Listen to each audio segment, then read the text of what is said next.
오늘 우리에게 주시는 하나님의 말씀은 마태복음 6장 11절입니다. 마태복음 6장 11절 말씀 우리 다 같이 한 목소리로 읽겠습니다. 마태복음 6장 11절 말씀입니다.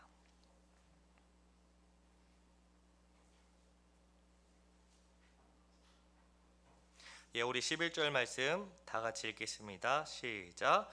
오늘 우리에게 일용할 양식을 주시옵고. 아멘. 예수님께서 우리에게 가르쳐 주신 주기도문은 크게 하나님과 이웃에 대한 기도로 이루어져 있습니다. 먼저 하나님에 대하여는 세 가지를 기도한 후에 이웃에 대하여는 네 가지를 기도하는데요. 오늘은 이웃에 대하여 기도할 때 가장 먼저 구해야 할 것이 무엇인지 살펴보도록 하겠습니다. 마태복음 6장 11절 말씀을 제가 다시 읽겠습니다.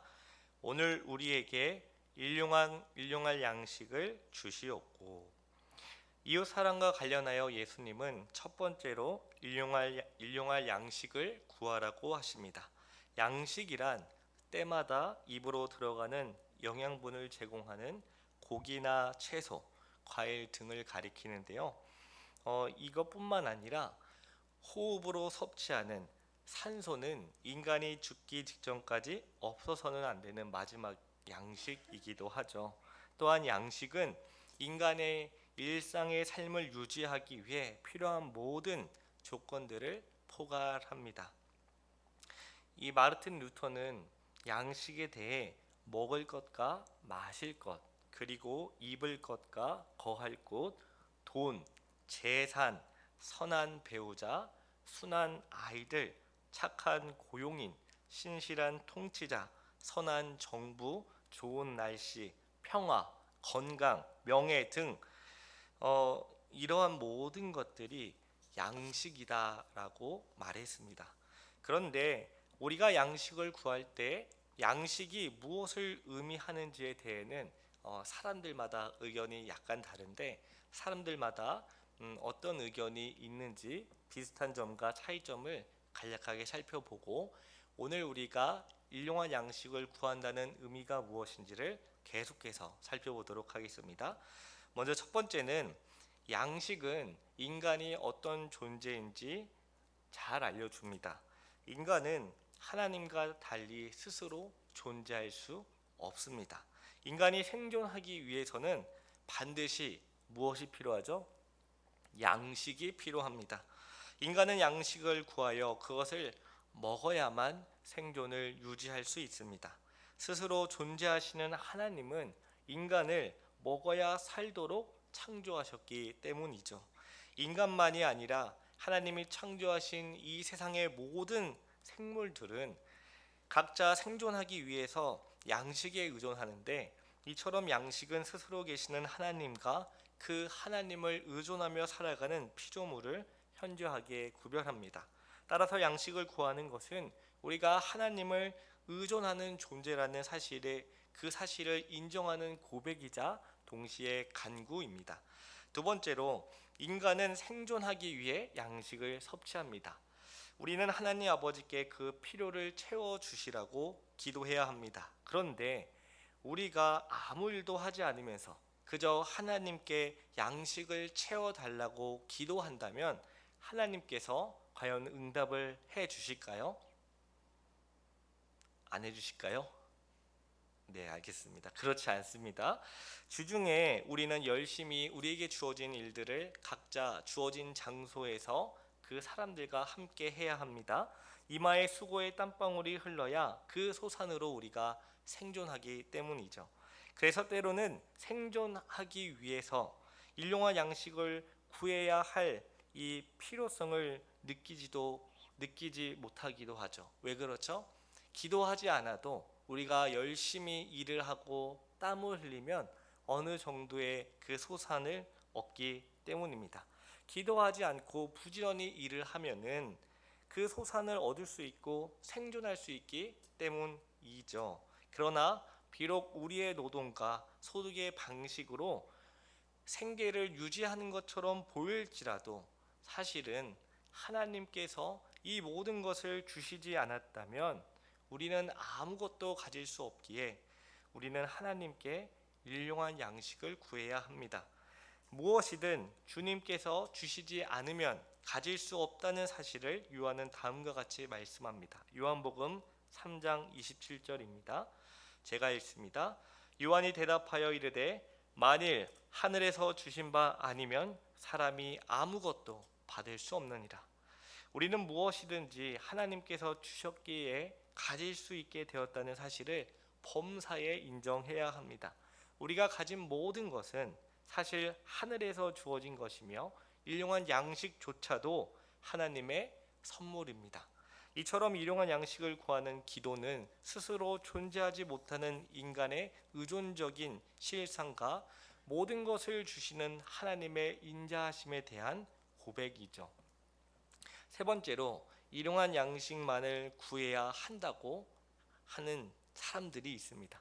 그러니까 일용할 양식 외에 다른 것을 구하면 안 돼. 왜냐하면 주님을 봐라. 우리에게 일용할 양식을, 오늘 우리에게 일용할 양식을 구하라고 하시지 않았느냐라고 말하는 것이죠. 일용할 양식은 하루를 살기에 필요한 분량의 양식입니다. 혹시 여러분 오늘 하루 몇 끼 드셨나요? 저는 2끼를 먹었는데, 그렇다면 오늘 일용할 양식은 전 몇 끼입니까? 어려운가요? 네, 그 달리 말하면 필요한 양식 그 이상의 분량은 추구하지 말아야 한다는 것이죠. 유대인들이 일용할 양식을 구하라는 이 예수님의 가르침을 들었을 때 그들은 과연 무엇을 떠올렸을까요? 네, 그럴 줄 알았습니다. 네, 하나님은 광야에서 이스라엘 백성에게 무엇을 보내주셨죠? 만나를 보내주셨습니다. 광야 시대의 일용할 양식으로 이스라엘 백성들에게 만나를 주셨죠. 그때 각자가 챙겨야 하는 만나의 정해진 분량은 해가 떠오르기 전까지의 하루치 양이었습니다. 출애굽기 16장 19절부터 21절을 제가 읽겠습니다. 모세가 그들에게 이르기를 아무든지 아침까지 그것을 남겨두지 말라 하였으나 그들이 모세에게 순종하지 아니하고 더러는 아침까지 두었더니 벌레가 생기고 냄새가 난지라. 모세가 그들에게 노하니라. 무리가 아침마다 각 사람은 먹을 만큼 거두었고 햇볕이 뜨겁게 쬐면 그것이 쓰러졌더라. 아멘. 그런데 백성들은 분명히 하나님께서 하루치만을 이제 가지고 가라고 했는데 하루치 이상의 만나를 거두었죠. 하나님께서 이스라엘 백성들에게 실제로 주신 이 만나의 총량은 사실 하루치 필요 이상이었습니다. 하나님은 백성의 필요를 차고 넘치도록 베푸셨죠. 하나님 주어진 만나는 백성들이 서로 경쟁할 필요도 없고요. 타인의 것을 욕심내지 않을 만큼 하나님이 풍부하게 주셨습니다. 하지만 그들 각자에게 허락된 만나의 분량은 정확히 일용할 양식의 만큼이었죠. 그래서 하루치의 만나만 거두어야 했습니다. 그러나 우리가 방금 살펴본 것처럼 모세의 지시에도 불구하고 그들은 순종하지 않고 욕심을 부려 필요 이상의 양식을 비축하려고 했습니다. 왜냐하면 내일 갑자기 만나가 내리지 않으면 내일은 먹을 게 없기 때문이죠. 그 결과는 어떻게 되었을까요? 하루가 지난 아침까지 남겨진 모든 만나에는 벌레가 생기고 악취가 진동했습니다. 이것을 지켜본 모세는 진노하고 눈에 보이는 먹거리 때문에, 먹을 것 때문에 하나님의 명령을 거역했다는 그 사실에 모세는 진노할 수밖에 없었습니다. 계속해서 이 일용할 양식은 또 영적인 양식을 비유하는데요. 이 눈에 보이는 가시적인 양식은 하나님의 말씀, 즉 영혼의 영원한 양식과 연동되어 있습니다. 출애굽기 16장 4절을 보시기 바랍니다. 보라, 내가 너희를 위하여 하늘에서 양식을 비같이 내리리니 백성이 나가서 일용할 것을 날마다 거둘 것이라. 이같이 하여 그들이 내 율법을 준행하나 아니하나 내가 시험하리라. 여기서 일용한 양식은 율법의 준행과 연결되는 것을 우리가 볼 수 있죠. 즉 일용한 양식은 영원한 양식, 즉 하나님의 율법을 먹는 순종의 준비이자 비유였습니다. 하나님은 그들이 먹거리로 채워지는 것보다 하나님 말씀에 대해 그들이 어떤 마음을 가지고 있는지 확인하고 싶어 하셨습니다. 그런데 이스라엘 백성들은 그들을 향한 하나님의 마음을 헤아리지 못하고 먹을 것이 막 떨어지자 어떻게 돼요? 금세 마음 가운데 하나님은 잊어버리고 먹을 것으로, 그 욕심으로 가득 채워졌습니다. 예수님은 일용한 양식을 구하라는 기도를 가르쳐 주신 후에 마태복음 6장 그 후반절에 보면 무엇을 먹을까, 무엇을 마실까, 무엇을 입을까 하지 말라고 말씀하셨습니다. 그러면서 이는 다 이방인이 구하는 것이며 이러한 것들의 필요가 우리에게 있다는 사실을 하늘의 아버지가 아신다고 말씀하십니다. 그리고 우리에게 썩을 양식을 위하여 일하지 말고 영생하도록 있는 양식을 위하여 일하라고 말씀하시면서 이 양식은 인자가 너희에게 주리라고 말씀하셨습니다. 영생의 양식은 인자가 주시는데 그 인자가 누구이십니까? 바로 예수 그리스도이십니다. 요한복음 6장 55절을 제가 읽겠습니다. 내 살은 참된 양식이요 내 피는 참된 음료로다. 우리가 날마다 추구해야 하는 양식은 바로 하늘에서 내려온 살아있는 떡이신 예수님입니다. 예수님의 몸인 교회는 머리이신 그리스도 없이는 한순간도 살아가지 못하는 교회의 공동체입니다. 그분을 떠나서는 아무것도 할 수 없기 때문에 주님이 없으면 모든 것이 멈춰지고 마비된다라는 것이죠. 우리가 아주 쉽게 생각하면 되죠. 영화에 보면 머리가 잘려도 움직이는 그 이상한 괴물이 있죠. 그것을 우리는 좀비라고 하는데 실제로는 그것이 불가능합니다. 머리가 잘린 사람은 움직일 수 없는 것이죠. 예수님은 말씀이 육신으로 오신 분이십니다. 우리가 예수님을 날마다 일용할 양식으로 먹는다는 것은 하나님의 말씀을 듣는 것에 끝나는 것이 아니라 그것을 지킨다는 것입니다. 주님의 계명을 지키면 우리가 주님 안에, 주님이 우리 안에 거하십니다. 이는 마치 입으로 들어온 양식이 우리의 목을 넘어가 우리 안에 머무는 것과 같습니다. 하나님의 말씀을 듣고 순종해야 하는 우리는 이 갈증 그리고 주님을 언제 해결할 수 있느냐, 이 생명의 양식인 이 말씀을 우리가 듣고 온전히 지키고 순종하며 나갈 때 이것을 해결할 수 있습니다. 또 아모스 8장 11절을 우리 다 같이 읽겠습니다. 주 여호와의 말씀이니라. 보라, 날이 이를지라 내가 기근을 땅에 보내리니 양식이 없어 주림이 아니며 물이 없어 가람이 아니요 여호와의 말씀을 듣지 못한 기갈이라. 아멘. 아모스 시대의 하나님은 이스라엘 백성들에게 기근을 보내셨습니다. 그 땅의 기근은 양식이 부족해서가 아니라 여호와의 말씀이 없어서 발생했다고 말합니다. 기근의 해결책은 양식이 아니라 하나님의 말씀을 들을 때라는 것이죠. 일용한 양식은 영적인 양식의 비유라는 주장에 대해 우리 지혜자는 다음과 같이 말하는데요. 잠언 30장 8절을 제가 읽겠습니다. 곧 헛된 것과 거짓말을 내게서 멀리하옵시며 나를 가난하게도 마시옵고 부하게도 마옵시고 오직 필요한 양식으로 나를 먹이시옵소서. 대부분의 사람들은 지혜자의 이러한 기도의 매력을 느끼지 못합니다. 여러분들은 어떠하신가요? 이런 기도에 나도 저렇게 기도해야겠다. 헛된 것과 거짓말 이런 것까지 괜찮죠. 근데 내게 가난하게도 마시고 부하게도 마시고 그러면 도대체 어떻게 살라는 거지? 이런 생각이 드시지 않습니까? 제가 오랜만에 이 말씀을 보면서 제가 이거 고등학교 때 기도한 제목이거든요. 그때 그렇게 기도를 안 했다면 과연 어떻게 됐을까? 이런 생각도 한번 해보게 됩니다. 대부분의 사람들은 지혜자의 이러한 기도의 매력을 느끼지 못합니다. 오히려 강하게 거부하는 경우도 있죠. 왜냐하면 어떻게 해서든지 부자만 되게 해달라고 하나님께 기도하고 매달리기 때문입니다. 이러한 인간의 성향과는 달리 지혜자는 부자 되기를 스스로 거부했습니다. 그가 이렇게 기도한 이유는 그 다음 9절에 나옵니다. 9절 말씀을 제가 읽겠습니다. 혹 내가 배불러서 하나님을 모른다 여호와가 누구냐 할까 하오며 혹 내가 가난하여 도둑질하고 내 하나님의 이름을 욕되게 할까 두려워함이니이다.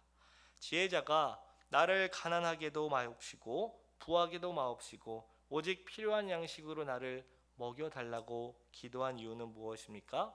내가 배가 불러서 하나님을 의지할 필요성을 느끼지 못하면 결국 어떻게 된다는 거예요? 하나님을 무시하게 되고요. 그러다가 조금만 더 지나면 하나님의 존재 자체를 부인하게 된다는 것이죠. 결국 하나님과 무관한 삶을 살아가게 될 것이기 때문에 아쉬울 때는 하나님께 간절히 매달리다가 내가 이제 배가 부르고 등이 따뜻하니까 아쉬움이 없어지죠. 그러니까 진리도 외면하고요. 하나님도 무시하고요. 결국 하나님의 존재마저 부인하는 마치 신이 된 것처럼 스스로 존재하는 자처럼 살아가게 된다는 것입니다. 이처럼 인간의 욕망은 끝이 없습니다. 사실 에덴 동산 중앙에 있던 선악과를 알게 하는 나무의 실과는 그들에게 필요한 양식이 아니었습니다. 그것은 그들에게 필요 이상의 양식이었죠. 그들에게 필요한 양식은 하나님께서 이미 주셨습니다. 그곳에 있는 모든 것을 먹어도 된다고 하셨죠. 하지만 뱀의 유혹으로 그것을 취하려는 마음은 영적인 교만이자 그것을 취한 결과는 영원한 사망이었습니다. 이처럼 욕심이 잉태를 낳고 죄를 낳고 죄는 장성하여 어디로 향해 달려갑니까? 사망을 향해 달려갑니다. 그래서 지혜자는 부자 되기를 구하지 않았습니다. 배가 불러서 하나님을 무시하고 하나님의 존재마저 부인하게 될까봐 너무 두려웠기 때문이죠. 우리도 지혜자처럼 양식을 필요할 만큼만 구해야 합니다. 필요하지 않는 선악과는 과감하게 외면해야 되는 것이죠. 이것은 우리가 단순히 잘 먹고 잘 살기 위한 그런 것이 아니요 하나님의 율법에 온전히 순종하기 위함입니다. 하나님의 말씀을 우리가 먹어야 살아갈 수 있기 때문이죠. 육체의 양식을 과도하게 섭취하여 영혼의 양식을 거부하는 우를 범하지 않기 위해서입니다. 필요 이상의 부를 축적하면 반드시 거기에는 벌레가 발생하죠. 벌레가 생기면 악취가 진동합니다. 그래서 과도한 부는 유익하지 않고 오히려 해가 된다는 사실을 우리는 너무나도 알고 있습니다. 예전에 가난했던 사람이 갑작스럽게 복권을 어디서 주웠는데 그것이 1등이 된다 했을 때 그 사람이 그것을 이렇게 관리하는 말 그대로 그릇이 되지 않는다면 과연 그 사람에게 복권이 당첨된 것이 복일까요? 저주일까요? 가난을 통해서 하나님께서 일하실 것이 있는데 그 복권으로 인해 그 사람의 인생이 어떻게 될지는 잘 모르지만 우리는 미디어를 통해 갑자기 복권에 당첨된 사람들이 망하는 경우들을 많이 살펴보았습니다. 그래서 전도자는 이것을 다음과 같이 말하는데요. 전도서 5장 13절입니다. 내가 해 아래에서 큰 패단되는 일이 있는 것을 보았나니 곧 소유주가 재물을 자기에게 해가 되도록 소유하는 것이라. 지나친 소유에 대한 사람들의 집착은 상상을 초월합니다. 이 세상에는 재물을 얻기 위해, 즉 돈을 얻기 위해 수단과 방법을 가리지 않습니다. 문제는 불법적인 방법이 너무나도 쉽게 동원된다는 것이죠. 부를 축적하고 그 부를 지키기 위해서라면 자기의 영혼까지 팔아 넘길 뿐만 아니라 자기의 사랑하는 가족의 그 영혼들까지 아무렇지 않게 내주기도 합니다. 이처럼 필요 이상으로 거둔 소유물 때문에 부도덕의 벌레가 생기고 거짓의 악취가 온 땅에 진동합니다. 소유물 때문에 인간이기를 포기합니다. 이것은 마치 소유물을 축적하는 그 주체가 소유물에 의해 결박되어 있어서 누가 주체인지 모르는 그런 상태입니다. 일용할 양식을 구하라는 기도는 양식의 하루치 분량을 확보해야 한다는 의미도 있지만 그 이상으로 주어졌을 때 일용할 양식 이외의 것들을 선하게 처분하여 우리의 삶이 늘 일용할 양식의 적정한 상태를 유지해야 한다는 것을 또한 알려줍니다.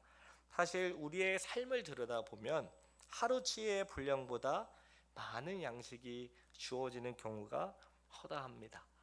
때로는 신자들도 내가 당장 가지고 싶은 거, 오랫동안 기도하고 계획한 것들이 주어지지 않음으로 인해 불평하고 도대체 하나님을 믿는 그 특권이 무엇일까라고 생각을 할 때도 있지만 조금 정신 차리고 생각해 보면은 이미 하나님께서는 우리에게 넘치도록 부어 주셨다는 것을 알게 됩니다.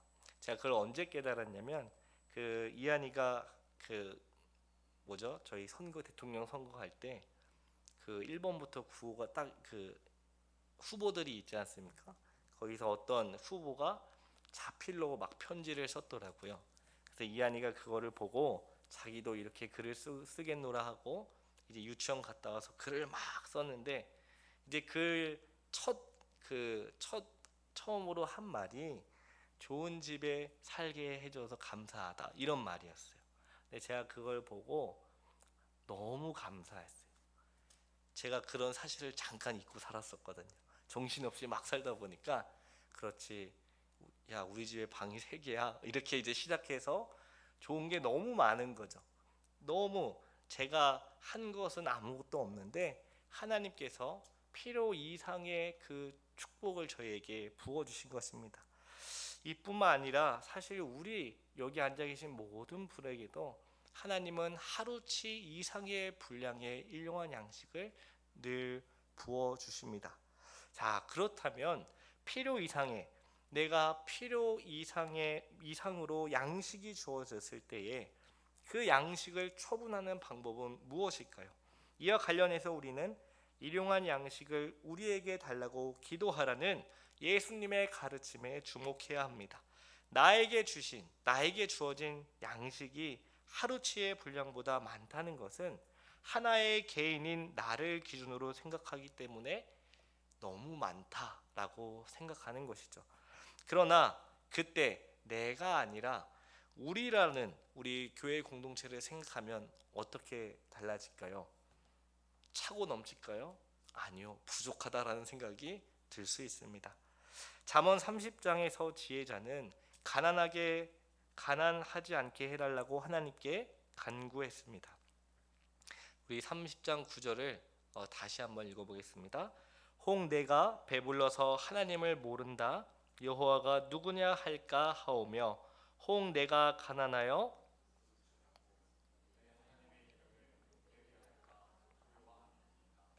아멘. 누구든지 극도의 가난을 경험하면 주체하기 어려운 도둑질의 욕구가 자극됩니다.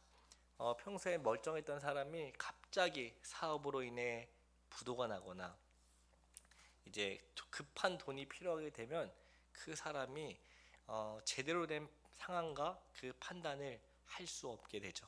그래서 욱해서 실수를 저지르게 됩니다.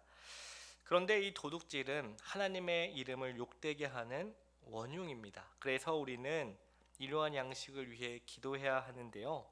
우리가 일용할 양식을 기도해야 하는 이유는 하나님의 이름이 능욕을 당하지 않기 위해서입니다. 도둑과 도둑질이 있으면 반드시 있는 것이 있습니다. 그것은 도둑질을 당하는 사람입니다. 그러니까 도둑에게 도둑질을 당하는 희생자도 같이 존재한다는 것이죠. 우리 주변에 가난한 사람들이 있다면 결국 자신과 타인 모두에게 불이익으로 돌아갑니다. 그렇기 때문에 우리는 가난한 사람들이 가능하면 최대한 발생하지 않도록 서로를 돌아보아야 합니다. 그것은 나누는 사람과 그 나눔을 받는 사람이 모두가 유익을 얻는 방법이죠. 우리 가운데는 일용한 양식을 더 거두는 사람들도 있고 덜 거두는 사람들도 있습니다. 그런데 모세의 시대에는 이스라엘 백성들 가운데 만나의 남음과 모자람이 없었다고 말합니다. 왜냐하면 서로의 필요를 따라 나누어 줬기 때문입니다. 나에게 주어진 것이 많은 양식이다라고 생각하게 되는 이유는 나만 생각했기 때문이에요. 나와 함께 이렇게 있는 공동체를 생각한다면 나에게는 남을지라도 우리 공동체에는 그것이 언제나 필요한 일용한 양식입니다. 양식을 많이 거둔 사람들은 양식이 부족한 사람에게 나누는 방식으로 일용한 양식만을 날마다 구해야 합니다. 고린도후서 8장 13절과 14절을 제가 읽겠습니다. 이는 다른 사람들은 평안하게 하고 너희는 곤고하게 하려는 것이 아니요 균등하게 하려 함이니 이제 너희의 넉넉한 것으로 그들의 부족한 것을 보충함은 후에 그들의 넉넉한 것으로 너희의 부족한 것을 보충하여 균등하게 하려 함이라. 아멘. 가족이든 친척이든 이웃이든 누구든지 주변에 양식이 부족한 사람들이 있다면 부자들은 그들을 우리로 품어서 자신에게 필요한 양식 이외의 것들을 나눠야 합니다. 가난한 자들에게 나누지 않는 그것에는 반드시 벌레와 부패와 악취가 진동하게 됩니다. 그 벌레는 결국 누구를 갉아먹느냐? 그것의 주인인 우리들을 갉아먹는 것이죠. 빌립보서 3장 7절과 8절을 제가 읽겠습니다. 그러나 무엇이든지 내게 유익하던 것을 내가 그리스도를 위하여 다 해로 여길 뿐더러 또한 모든 것을 해로 여김은 내 주 그리스도 예수를 아는 지식이 가장 고상하기 때문이라. 내가 그를 위하여 모든 것을 잃어버리고 배설물로 여김은 그리스도를 얻고. 사도 바울은 자신에게 유익한 것들을 무익한 배설물로 여기고 자신에게 있는 모든 소유물을 해로운 것으로 여기며 그리스도 안에서 발견된 것, 즉 하나님 나라에 들어가는 것을 추구했습니다. 배설물과 해로운 것으로 여길 수 있는 방식은 바로 나눔입니다. 이 사랑의 도구로 우리의 이웃에게 나눔으로 부의 해로움의 방지, 그 벌레와 악취와 그 썩은 그 모든 것을 방지할 수 있습니다. 일용할 양식에 대한 기도는 주기도문 안에서 이웃을 사랑하는 것과 관련된 것인데 그 이웃 사랑을 가장 첫 번째로 하나님은 오늘 우리에게 일용할 양식을 구해라고 합니다. 일용할 양식의 분량은 나의 필요를 기준으로 정해지는 것이 아니라 우리의 필요를 기준으로 정해집니다. 즉 각 사람에게 일용할 양식의 분량은 우리 모두의 그 범위에 비례한다는 것이죠. 자, 그렇다면 오늘 여기에 앉아 계신 여러분 각자에게 우리의 범위는 어떠한가요? 어떤 사람을 보면 신앙생활을 오래 하고 직분도 받았지만 나밖에 모르는 사람이 있습니다. 처음부터 끝까지 나뿐인 사람이에요. 하나님께서 목사님을 세워서 말씀을 전하는데 그러면 우리 모두에게 하신 말씀이지 않습니까? 그런데 누구를 위한 말씀이에요? 나만을 위한 말씀이라 해요. 거기까지는 좋아요. 괜찮습니다. 그런데 이 교회의 어떤 행사나 어떤 봉사나 이런 시스템들이 내 위주로 돌아가지 않고 나를 위해 돌아가지 않는다면 이제 가만히 못 있는 거예요. 폭발하기 막 시작하는 거죠. 하지만 그 사람에게 우리란 나를 위한 우리입니다. 나를 위해 우리가 있는 것이죠. 그러나 우리의 범위가 가족과 친척과 지역 사회를 포함하고 더 나아가 민족과 세계를 포함한 사람에게 필요한 양식의 분량은 우리가 포함하고 있는 범위와 크기와 또 비례합니다. 결국 세상의 어떤 범위까지 사랑으로 품느냐가 일용할 양식의 분량을 좌우한다는 것이죠. 이는 일용할 양식의 크기와 사랑의 크기와 우리의 범위가 서로 다 연결되어 있기 때문입니다. 중요한 것은 하나님의 자녀들인 우리가 품어야 할 우리의 범위는 우리가 정하는 것이 아니라는 것입니다. 그 우리의 범위는 우리가 정하는 것이 아니요 예수님이 정하신다는 거죠. 예수님께서 죽기까지 우리를 사랑하신 것처럼 우리도 예수님처럼 우리의 범위를, 우리에게 속한 모두를 사랑하고 섬겨야 한다는 것입니다. 즉 우리는 하나님의 백성들인 은곡교회 공동체를 우리라는 범주에 담아야 한다는 것이죠. 오늘날 교회 공동체는 사랑의 띠로 묶여지는 우리에 대한 공동체 의식을 보기가 어렵습니다. 오히려 나에게만 집중해요. 내가 오늘 예배 드리면 됐지, 오늘 내가 은혜를 받았으면 됐지, 헌금 내면 됐고 봉사하면 된 거예요. 내 주변에 누가 왔는지 안 왔는지 상관이 없습니다. 우리 주변에 누가 어떠한 고통으로 슬픔에 잠겨 있는지 관심이 없어요. 내 가족, 내 학교, 내 회사만 생각합니다. 심지어 내 교회만 생각하는 경우도 있습니다. 그런데도 필요 이상으로 재물을 추구해요. 아주 희한한 그 광경을 보시는 겁니다. 자신의 부와 자기의 교회의 부, 자기의 회사의 부를 축적하기 위해 애를 씁니다. 하지만 교회의 문제는 교회의 내적인 부패에 있습니다. 교회에 벌레가 생기고 악취가 진동하는 이유는 바로 소유의 과잉입니다. 왜 그럴까요? 교회가 일용할 양식을 구하지 않았기 때문입니다. 일용할 양식 이상의 소유를 찾고 추구하기 때문이에요. 이 세상과 이제 닮아지는 것이죠.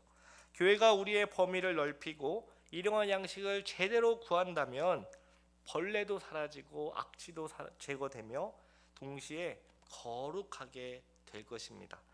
언제부터인가 교회는 눈에 보이는 예배당에 건물을 세우려고 부단히 노력하고 있습니다. 이것은 마치 초대교회를 지나 중세교회가 타락할 때 나타나는 증상들과 아주 비슷합니다.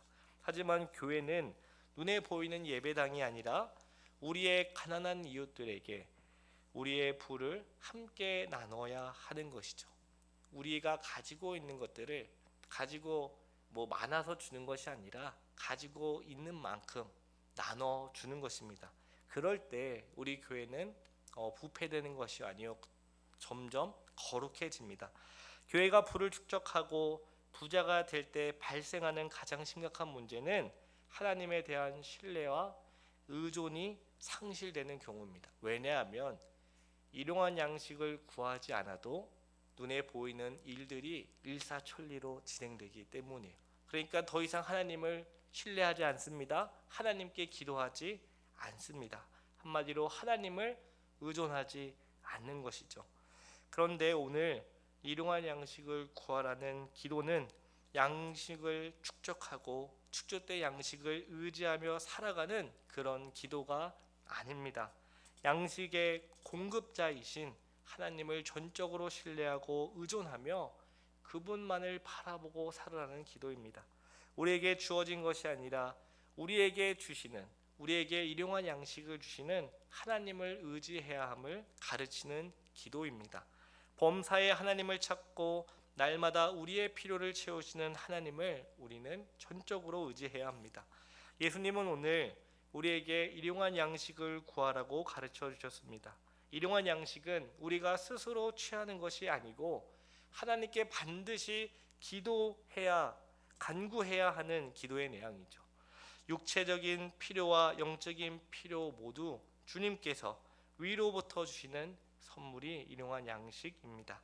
육체적인 필요는 하루치의 분량이 아주 적절하다고 말합니다. 개인이든 교회든 국가이든 양식의 잉여는 부패의 주범인 것을 이제는 누구나 잘 알지 않습니까? 벌레와 악취를 제거하는 유일한 방법은 다른 게 아닙니다. 나눌 때 우리의 이웃들과 아낌없이 서로 나누고 또 서로 도와주고 서로 함께 나아갈 때 우리는 부패에서 벗어나 거룩을 향해 나아갈 수 있습니다. 그리고 일용할 양식은 영혼의 영원한 양식이기도 합니다. 그 양식은요, 말씀이신 예수 그리스도, 생명의 떡이신 예수 그리스도입니다. 이 하나님의 말씀을 듣고 순종하는 방식으로 우리는 날마다 하루치의 분량을 섭취해야 합니다. 이것은 오직 하나님께 구해야 비로소 성취되는 결과이기도 하죠. 오늘 우리에게 주신 말씀을 기억하면서 다 같이 기도할 건데요. 먼저 그동안 우리가 일용할 양식을 구하지 않는 것을 회개하고 우리의 필요를 아시는 하나님께서 우리의 분량에 맞춰 양식을 채워주심을 믿고 세상을 의지하는 것이 아니라 오직 하나님만을 신뢰하고 의지하게 하옵소서. 그리하여 주님께서 주신 일용할 양식을 나만을 위해 사용하거나 축적하지 않고 우리를 위해 아낌없이 나누게 해달라고 오늘 우리에게 주신 말씀을 기억하면서 다 같이 기도하겠습니다. 사랑과 은혜가 많으신 하나님 아버지 감사합니다. 오늘 이웃 사랑에 대하여 우리가 첫 번째로 간구해야 할 것이 무엇인지 알려주시니 참으로 감사합니다. 아버지, 오늘 우리에게 양식을 주어달라고 예수님께서 가르쳐 주셨습니다. 그럼에도 우리가 그동안 살아오면서 신앙생활하면서 우리가 일용할 양식을 구하지 않는 것을 회개합니다. 하나님의 도움 없이 우리의 노력과 우리의 땀 흘림으로 충분히 우리의 생계를 유지할 수 있고 마치 우리가 살아갈 수 있는 것 마냥 착각하고 오만하며 교만하게 살아간 모든 것을 하나님 아버지 회개합니다. 우리의 필요를 아시는 하나님께서 우리의 분량에 맞춰 양식에 채워주심을 믿고 하나님을 신뢰하고 의지하며 나아가게 하옵소서. 그리하여 주님께서 주신 일용할 양식을 나만을 위해 사용하거나 축적하지 않고 우리를 위해 아낌없이 나누게 하옵소서. 하나님, 신앙생활을 한 지 오래되었는데 아직까지도 나만을 생각하는, 나만을 위하는, 나밖에 없는 그런 신앙생활을 더 이상 하지 않게 하시고 우리와 함께하게 허락해 주신 우리 은국교회 공동체를 서로 돌아보고 헤아리며 아낌없이 사랑하고 나눔으로 섬길 수 있도록 은혜를 더하여 주시옵소서. 우리가 일용할 양식을 구하고 하나님께서 주신 양식을 나눌 때에 부패하지 않고 썩지 않을 수 있습니다. 오히려 그 나눔을 통해 우리가 서로 사랑하고 섬기고 거룩을 향해 나아갈 수 있음을 알려주셔서 감사합니다. 하나님, 우리의 힘과 능력으로는 도무지 이 모든 것을 감당할 수 없으니 우리를 불쌍히 여겨주셔서 우리가 늘 일용할 양식을 주님 앞에 겸손히 구하고 주님께서 우리를 위해 허락하신 그 양식을 함께 나누어 사용할 수 있도록 은혜를 더하여 주시옵소서. 감사드리오며 예수 그리스도의 이름으로 기도합니다. 아멘. 우리 찬송가